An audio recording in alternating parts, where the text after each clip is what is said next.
Welcome back, AP 3.2.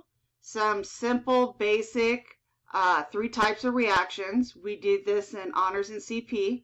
First one we're going to look at is combination. So when you take at least two reactants, could be more than two, but the key is you formed only one product. So if this was like a metal and maybe a non-metal, when you put A and B together, because you're going to form an ionic compound, you need to make sure you balance the charges. Okay, always balance your charges. Remember, this could be a metal and a compound. It could be a compound and a compound. But the key is, if you're only forming one product, it's combination. So as you see in this sample equation right there. Decomposition, you start with one reactant, but you can produce two or more different substances. So when you have decomp, you're breaking it apart. And when you break something apart, you need heat, an outside source, to break them apart. This is called endothermic. So when you need the heat to break it, the triangle isn't always implied or always said as heat or burned because it's decomp. It's already implied that you need the heat. So they don't have to say heat or burn, but you do know that you need the heat to break it. So if they do mention it or not, it's okay. But the triangle is needed because we have to break some bonds. So this A could be a metal and a non-metal, or maybe a metal and a polyatomic, okay, or polyatomic. But the key is you form at least two or more substances. So like, for example, this sodium and nitrogen breaks apart into their elemental forms. You got to make sure that you still balance with your coefficients. Remember, these are an elemental form. You're not going to see charges over here. Okay, only charges when you form those compounds. The other type we talked about is combustion. Now, combustion only has one definition, is you have to react it with oxygen. You may also see the word reacts with air. In a chemical equation, air is O2. Now, we know air is the majority of nitrogen, but when it comes to balance equation, air is implied as O2. There, you could actually have two different combustion reactions. You could have a metal reacts with oxygen, but when you form it together, remember, you're going to get that ionic compound. You got to balance those charges before you start adding some coefficients.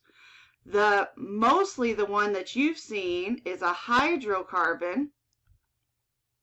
And when that hydrocarbon, which has carbon and hydrogen, reacts with oxygen, you will always produce CO2 and water. Now the water, they could say water vapor, or they could just say water, as in liquid. So when you are balancing, usually combustion is the trickiest one of all. You always want to balance the carbons first. They're really easy. Then go after the hydrogens. But when you get to the oxygens, always leave them last, because usually with the oxygens, you can have a fraction because of that diatomic. And we'll get more into the rules of balancing. Some other different types of combustion, which are very, very, very exothermic. So with decomp, we need heat to break it. But with exothermic, we're releasing heat. Okay, that's why you see the explosion, the kaboom, okay, because it releases heat. You could have a metal reacts with oxygen. You're going to form an ionic compound. With that ionic compound, we already talked about balance the charges. You could have a non-metal with O2. So like, for example, like carbon reacts with O2. You're not balancing charges because you're forming a molecule. They just slap together. We've already talked about this one, part C, right up here. Okay, but you could also have something else attached to that hydrocarbon, like maybe oxygen or sulfur or nitrogen. Same thing is, you're always going to have CO2 and water. You can even have something like this, which we talked about in chapter, I believe it's 2.9, where you could have alcohols. And with alcohols, same thing, you're going to get that CO2 and water. The reason why these two are harder to balance, it's because of that oxygen. Don't forget when you're counting your oxygens, it's not just this oxygen that you're looking at. Don't forget to count the oxygen that's in that hydrocarbon. Now, we learned about 8 types of reactions back in Honors and CP. We're starting with the 3 basic ones. We'll learn the rest of the the rest of the reactions in chapter 4. So in chapter 4, we talked about single replacement, double replacement.